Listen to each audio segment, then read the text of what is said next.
Hello everyone and welcome back to another video from Wake&Tech. In this video, I'm going to show you how to make a post shareable on your Facebook account. So let's get started right away.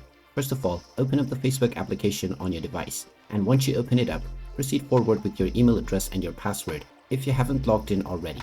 Once you are logged in and taken into your homepage, if you wish to make a post in such a way that others can see the share button and share it on their profile, then you will first need to make sure that your profile is not locked. In order to do so, tap on the menu icon at the top right corner and then tap on Settings and Privacy. From here, tap on Settings once again and then scroll down and you will now see the profile locking option.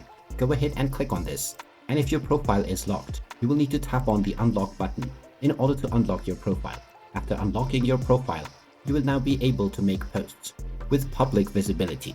So after this point, whenever you make any post, you can click on the privacy drop-down menu and just make sure that the public or friends option is selected. If you choose the only me or the specific friends option, as well as the friends accept, then your post will not be able to be shared by others. So make sure that it is set to public and then tap on the done button. And now whenever you make a post, any other user who sees it will be able to tap on the share button in order to share it on their profile. And there you have it. That is how easy it is to make a post shareable on your Facebook account. If you find this video helpful, make sure you hit that like button and subscribe to our channel if you haven't done so already. Also ring that notification bell to never miss another update from us. Thank you for watching and I will see you again in the next video.